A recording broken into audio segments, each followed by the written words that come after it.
Hello friends, and welcome to another episode of the Urban Homesteading channel here in beautiful North Carolina. If today is the first time you're visiting our channel, we want to express you a very warm welcome. If you've been here before, welcome back. If today is your birthday, woohoo! Happy birthday to you!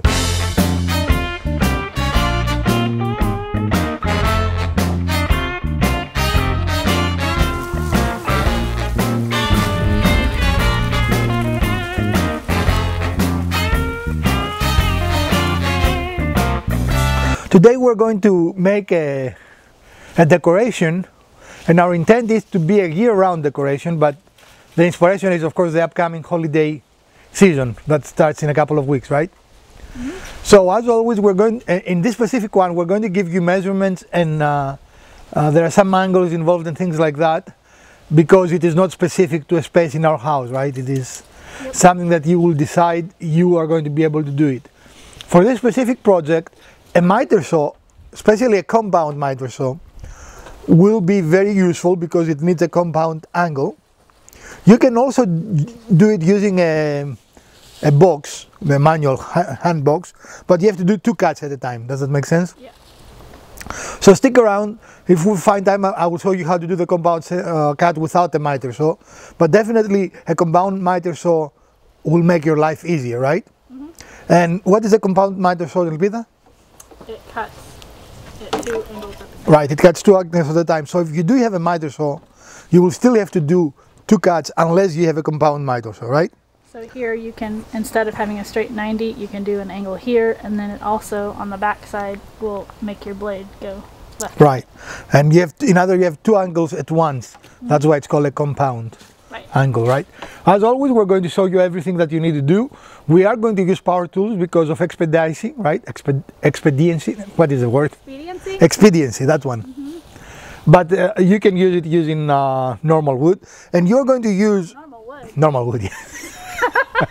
As opposed to abnormal wood. A normal saw, but you will use some form of a square dowel, mm-hmm, and some form of flat stock, right? We are going to, again, we're going to give you the dimensions as we're doing it. I don't think the dimensions are critical, especially they don't need to be exact, right? The angles will probably have to be exact. Mm-hmm. What we said, we're going to have 14 by 14, but I mean, it can be 14 and a half or 15. I mean, mm-hmm, it cannot be 2 because they will collide, but you will see what I mean in a few moments.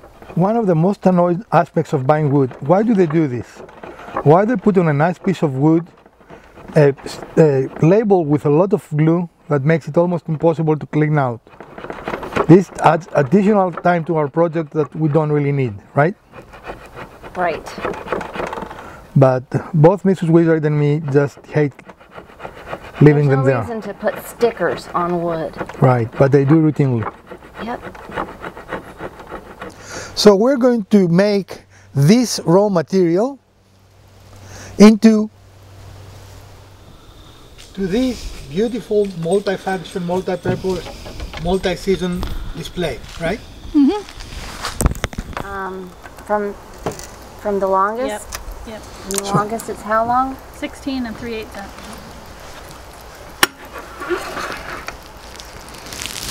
Go to here. I'll bring it down slowly and you can eyeball it, I guess. I don't think it's critical to be exact. We'll just make them all the same. As long as all 4 of them are the same. Yeah. Are you comfy there? Yeah. Okay. Do you have it? I do. Did it move? No. So can we get 2 out of 1? You should. Okay. So now it's the little tricky part. I don't know how to align this per se. Oh, I guess put it on top. That would make more sense. Just put it on top. Yep. So we can do it our normal way. Okay. Yep.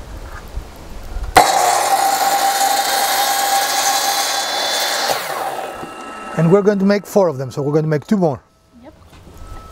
So here we set our temporary workshop. It is a little chilly still outside, but it is actually chillier in the shop, right? Right. It's mid-60s today. So we are going to work here, and we do need the table saw because we are going to transform this piece of plywood here into the bases we need. So we're going to cut the first piece.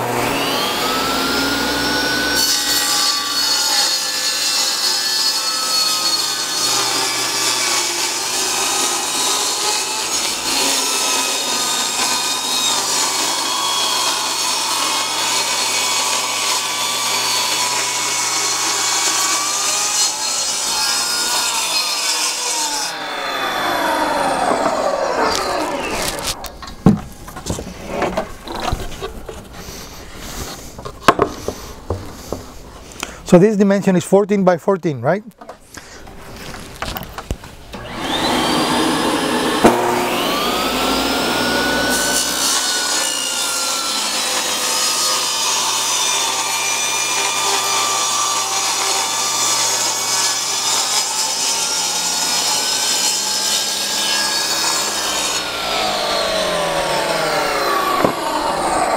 that 14-inch square is the base for the bottom layer. And we have our 4 Verticals. Okay, so we're going to figure this out and we'll show you the next step. 1/8. So here we are cutting the horizontal pieces for the framing. These are made out of 3/4 inch dowel instead of the 1 inch, and we're cutting them at 7 1/8 inch long. And we're not very fussy about the dimensions. We're going to get close and then we're going to cut them all in the same dimension of consistency. Right. Okay.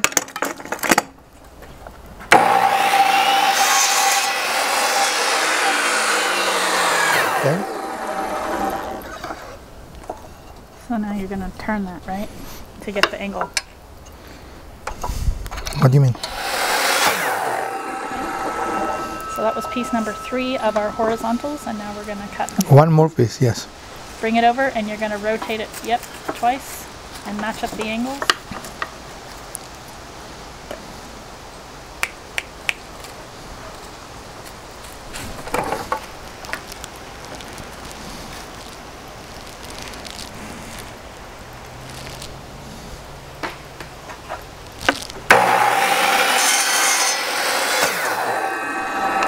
So we have our 4 pieces. Okay.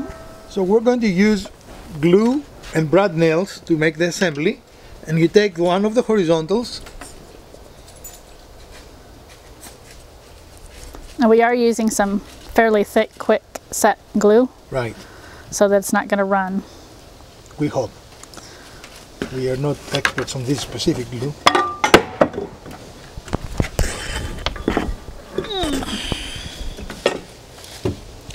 Okay, so now someone has to hold it while the other is attaching it. It's go it all the way up to the top, right? Mm-hmm.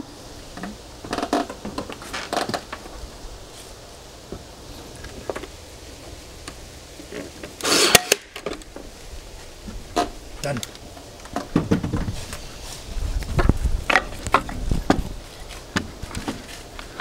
Come here, but I don't have the angle.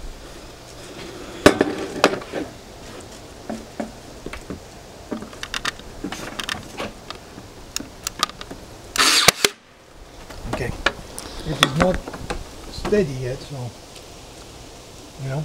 Okay. I know. Okay. So now we need to assemble another piece just like this. Went really poorly. Question. So we've got the first frame put together, and now we are drilling pilot holes in the base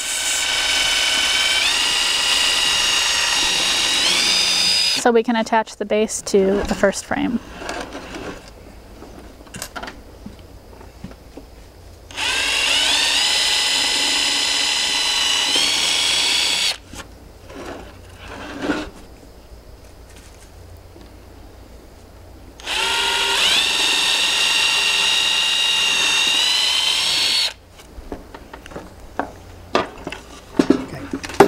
So which one do you want to see? Which is the This side is you the chose? one I want to see. Okay. Okay, make sure I'm ready. So we're attaching the frame to the bottom piece with wood screws.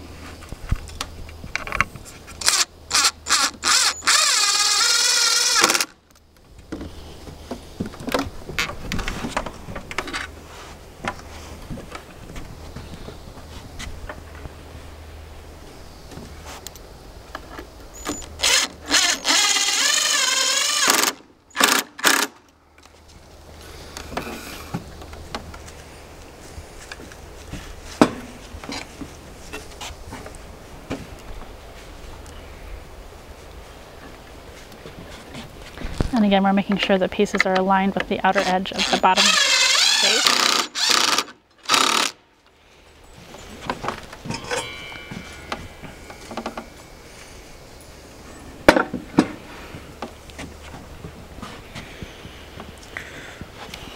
Hold on. Okay.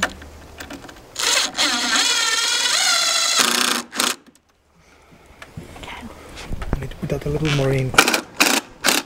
Okay. Okay. So this is the first piece. The other two pieces will be built in the identical manner, right? Just about. The top has a little bit of a different piece to it, and then the only thing remaining is we're going to cut 3/4 inch by 3/4 inch little base pieces like feet and glue them, and they will cover up where the screws are. Okay.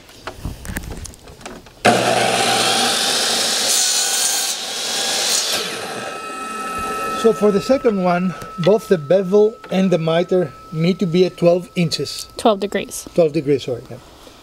And the length is 13 inches. 13 inches. So that's what we're going to do next. Mm-hmm. And again, when you do that, remember, you just slide it. Do not to change the orientation. Mm-hmm. All right, and we're going to measure it and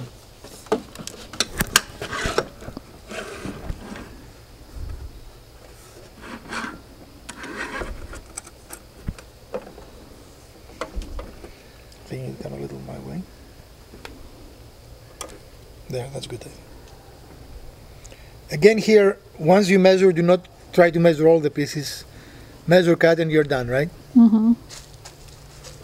Measure the first one and then Right. use your first one as your story step.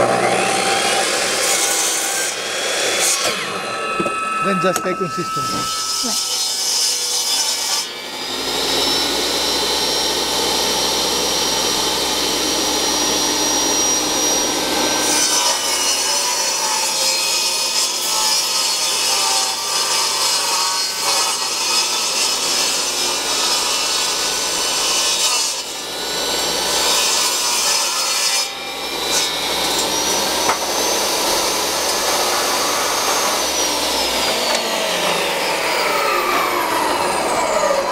So what happened there is what usually happens with this particular saw is that this plate is a little recessed and the wood got caught on the lip, so we had to raise it up. It's not a normal thing. Yeah, it's not a normal thing, it's just what happens with this particular saw. We're gonna have to buy more plywood, but it's gonna match just fine. Right. The wood grain is very similar, as you can see, so it's going to look great. So for this one, we've decided to attach the verticals to the base first. And this might be a mistake. We're just experimenting because on the first one, the frame was very finicky, right? Right. I wasn't happy with how I would hold the two if you want to.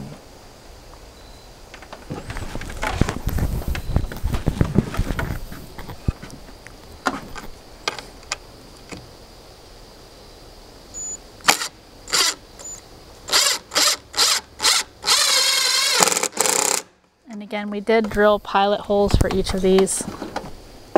Right. You'll see that there.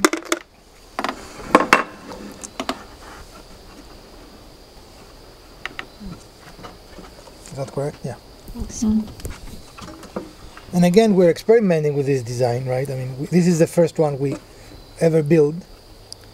And as we find things we might not like, if we can correct them, we correct them, right? Right.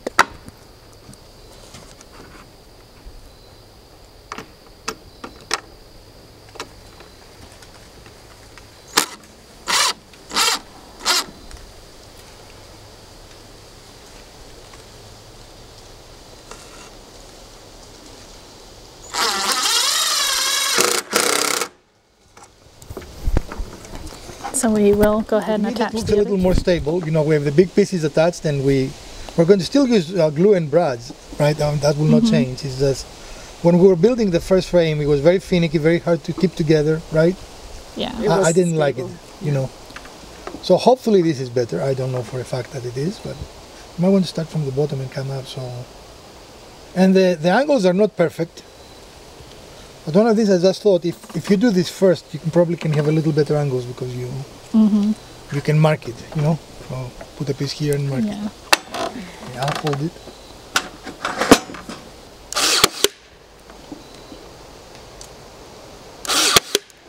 Okay, we'll bring it clamp it close.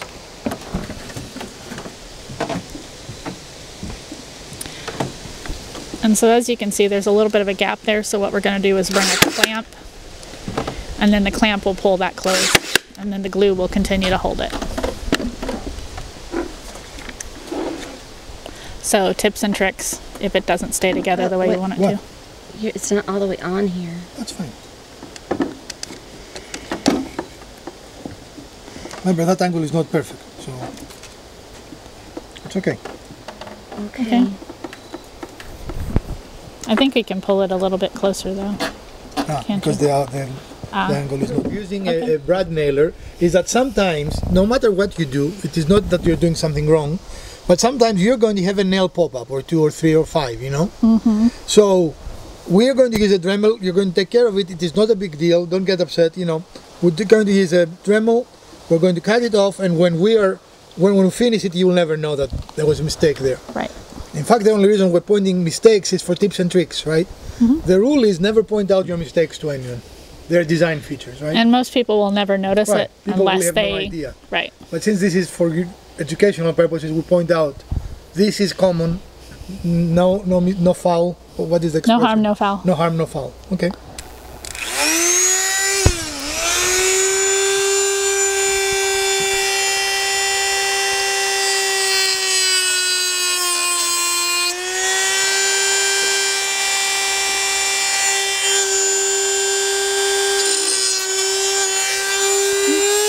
And that's all there is to it.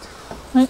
So to start getting a feel of what we are trying to accomplish, here is the second thing, and we are going to stack them, and we're going to make a third, right? Right. Now, so your last base is 8 by 8, and we went back to plywood. We had it.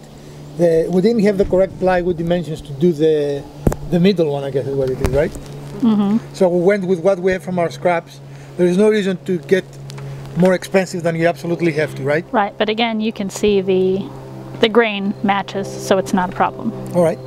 So for our last 4 verticals, both the bevel and the miter are set at 15 degrees.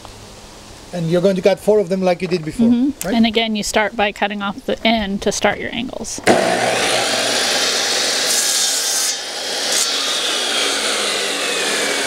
And the key here is you just slide it and you find the correct dimension, right? Make sure you do not switch any direction. So for all the verticals, you cut them all at the same, and you do not turn your wood at all.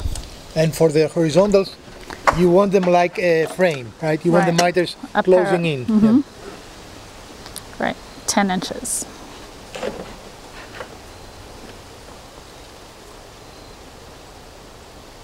The niches on the long or on the short? Or it makes no difference? Okay, makes no difference for our purposes. We were just short on our 3/4 by 3/4, right? No, 1 inch by 1 inch. 1 inch by 1 inch. Isn't that 3/4 by 3/4? No, these are true 1 inch Oh, they're not dowels. dimensional lumber. Okay. Right, these are true 1 inch dowels. And it doesn't worth really to go and buy another piece, right? For 2 reasons: going to the store, and also, how much was this? $5? $4 a piece. So we're taking an old 4x4, and we're going to use it to mill a piece. You mean out a of it. 2x4? What was it? I don't know. 2x3. Maybe We a have changed it 2x3. already, you know. Okay. It's already changed. I will need for And this, most 2x4s have a rounded sides, Mm-hmm. and we don't want it rounded. We want it very square. And since we've cut this, we're using the cut side first to Okay. be our square, and then the next side will also be square. You can still do it, but you just have to make an extra cut and square it. I mean, Right. that's all there is to Right. it. Okay. And for this cut, you need the push need the stick. push stick. Yeah, Yeah, it's not my favorite one, but that will work. but Do it you will work. want a bumper one? The orange one with the handle? No, it's okay. Okay. Then you want them. A bit higher. Yes.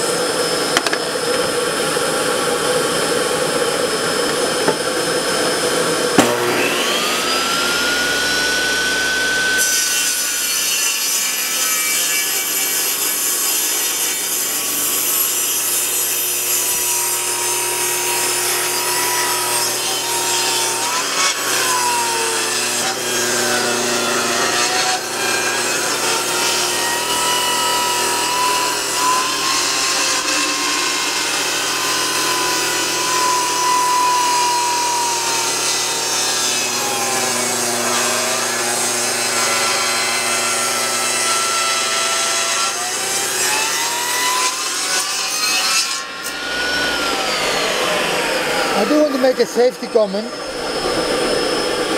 You might have noticed that sometimes either Miss Wizard or Elpida are in that side of the saw. This is the very safe side of the saw. If we have a kickback, it will come towards me, not towards that person, right? There is absolutely no way that anything will move to them and hit them. Does that make sense? Yep. So the person here is safe. The person here is not safe. Right, so you want to be away from Right. that, directly behind it. And as you can see, there's some knot there, so that takes, the saw is going to struggle a little bit more through the knot, right? Right, and I think if you were paying attention, you heard it. Yeah, that's why I was The pitch calling it out. changes and- That's why I was calling it out. One So- of the keys in safety, I'm sorry to interrupt you, is that as you learn your tool, you're going to feel it. First of all, I felt the pressure change that it wanted to go through, right? But the other, listen to the machine. Right. Because that's what told you when you probably could have a kickback too. Like when I felt that, I didn't know there was a knot there, so I was looking to see if we were closing. We were getting pinched. Does it make sense? Yeah. So listen to your machine. Feel what the machine tells you. Right, and the other part is we weren't doing anything wrong. It's just that it No, was that- it was cutting a little harder through there. It is a much harder wood, and you can see because it. I mean, it is a knot. This was probably a branch on the tree. Right. I mean, you see it goes, it's actually kind of neat, right? Yeah. But it is much harder. You can see how much denser it is. You can see the rings here, you see 0 rings here. See how dense that is? Yeah. So that is much denser wood. Okay. And so now we've got to cut that other side just to make it the true 1-inch square. Right.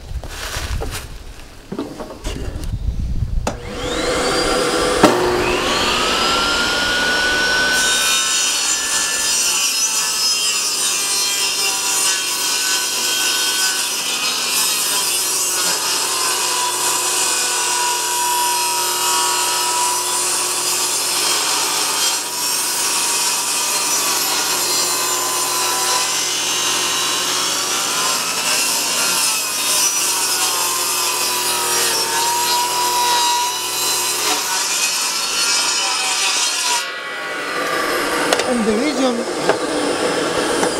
if you notice, the reason when we went through this way, you didn't hear it, because we're cutting coarse grain. Okay. But as you can see, this is pretty much the perfect dimension. Yeah, and so that was the other thing I was going to say. We used this to set the 1-inch dimension from the blade to the fence. Okay, so we're going to go and cut it, and it will be our 4th one, and with the finish, you won't even know it's different. Right. Also, if you had some material like this would be a much cheaper project, because you can buy a whole 2x4 by 8 for, And mill it yourself. for $4, $3.97 or something.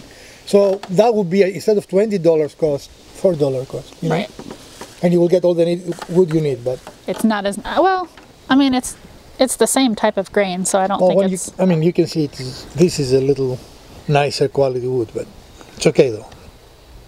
It I don't. works. Yeah, I don't think anybody is going to just see it as a glance. They'd really have to look to see the difference in the wood. Well, finished this in plywood piece will be the top piece. It's actually a 3x3 square, and we're going to now cut that one.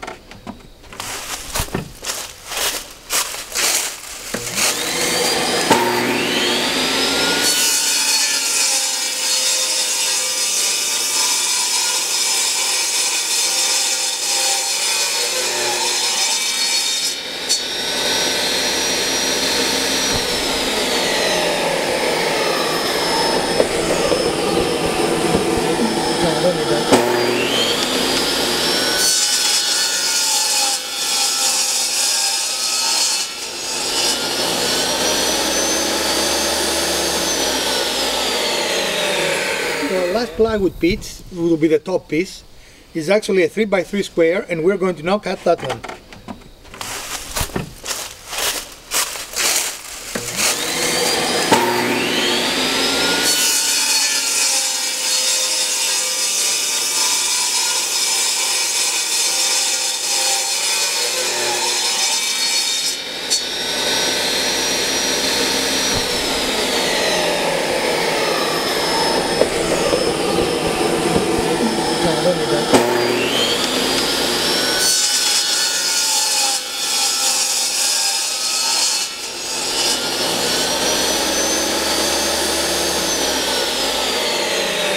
So the last piece is a little different. We do not have horizontals.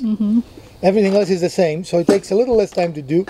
Now, if you really wanted to, you could do it. It's just they're too small and might not be a very safe cut. So Right. Twice doesn't worth it, but definitely if this is something that bothers you, you most certainly can put a piece there, right? Mm-hmm. So the next step, I believe, will be our finishing. Right. So we're going to cut little pieces for legs Yeah, on we'll do each that. Yeah, I forgot. on each layer. But let's go ahead and stack it just so we get another idea of what it's going to look like. And I think the legs are kind of designed to help hold each layer in place, right? Right. Okay. So it looks pretty nice. I will give you a nice holiday decoration place, right? Right. Okay. The feet are a little pain you know what to cut, right? Because there are 3/4 by 3/4 by 3/4 by 3/4, right? Mm-hmm. So we set a stop here, as you can see. Mm-hmm. We need 12 of those. Yep. So we're going to try to batch them out quickly. We're not going to show you every one of them, but in essence, and as you can see, it's self-cleaning. Yep.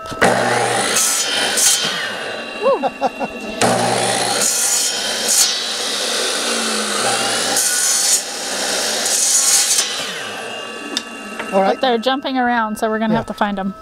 But anyway, that's the idea, because they are such small pieces, so that you have a stop and your wood's going to go there. Okay. That's the last one I can safely do. I have to stop the blade, otherwise Okay, that's fine. it will jump. There we go. So we're going to use fast setting glue, and we're going to use feet. We cut them on those pieces that they're 3/4 by 3/4 by 3/4, right? They're cubes. And then we're going to move to the finishing step. Are we touching wood? Okay. You can leave it.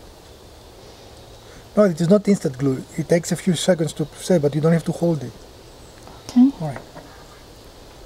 So we'll put 4 feet on each of the 3 levels and allow those to set, and then we're gonna do the finish, which you've decided. These little feet is an exercise in patience. Yeah, and we did find that allowing the blade to stop keeps them from A, flying all over, and second, from destroying the edges. But it doesn't make it self-cleaning though. No, but it keeps them cleaner. The feet themselves. Okay. So here are the feet attached, and now we're moving into staining. Again, you can finish it many different ways. You can leave it unfinished, you can stain it, you can paint it, you can Suzuki bang it, right? I mean, well, you'd have trouble doing the Suzuki band with the ply because it'll probably come apart. But Okay. if you have regular wood that's not ply, yeah. okay. And again, this is upside down. That's why you're seeing the feet. Right. But we're gonna stain it. And the feet are not structural, so we just glue them. So if we accidentally knock them out while we're doing the stain, it is just that we try to finish the video to give it to you guys, but they can be easily glued back on. and can be easily let to dry fully. Right. Again, this is upside down, but we'll continue the staining process. And you can see this is the straight board and this is the ply, so they do stain a little bit differently, but that's okay. We also notice we like the plywood, the plies stain differently, and they create a very nice layering effect, you know. For the sides. The key here, we like the plywood, we like the solid wood, but if you use plywood, don't buy the cheapest plywood possible. Right. Because it will have a lot of voids, it will look really not as good, right? This plywood looks pretty decent, it doesn't have voids. Well, I'm sure you get some voids, but... Right, but we can't see any from Right. our edges right now. And also, cheap plywood doesn't stain as nicely. We're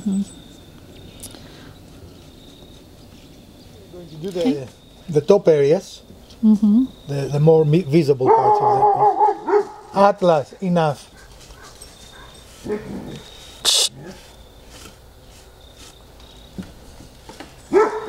And again, you know, if you wanted to make it very Christmassy, you could do green and red, right? Colors.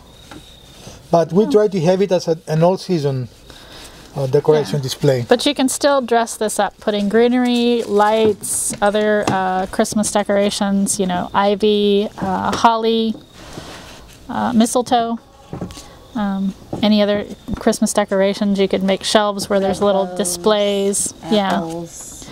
Yeah. There's endless possibilities for what you can do here. to dress it up for any type of season, not just Christmas. Now, ideally, you would let things dry before, especially the glue, right? Mm-hmm. And you could attach the feet with brooch if you wanted. Again, it makes not real difference. The feet are decorative; they're not structural in any way. Right. So you can do them any way you desire, or not desire. So on the top tier, we added a little decorative element. You can use it for this one to lift, but it's really more for decoration than function, right? Or the other way around. Yeah. Okay. So we're going to assemble it now and show it to you in place in our home. So here we are. It is all assembled and in place. The last thing you have to do is put your favorite ornaments or decorations, right? In all 3 levels. You could put plants. Mm-hmm. You could do a lot of things. You could put some fairy lights on it. Fairy lights? Yeah, they're the little teeny tiny lights like that. Okay. Or even regular Christmas lights, LED lights, whatever. We're not sure that will be the final resting place for the piece, but as you can see, it is now finished and ready to be utilized to make your home even more beautiful than it already is. And as you can see, the middle is offset so that it's at an angle, so it gives it even more of the appearance of a tree. So you have multiple ways to do that. You can do it as a straight, you can do it as offset, you can do each one by themselves, right? Mm-hmm. And of course, when you don't want to use it, you can nest them so they're out of the way. Right. We think this is a fun project you can do for the holidays and also for decorating your house throughout the year. Right. Well, friends, we hope you enjoyed this episode, and if you did, we'll appreciate a thumbs up. If you didn't, hit the other button twice. Share, like, subscribe, and let us know what else you might want to watch in our future episodes. From Dr. Wizard, Mrs. Wizard, Elpida, and of course the Urban Homesteading channel. Stay safe, put your masks on, get vaccinated, wash your hands. So we're going to see you again in our next episode. Farewell.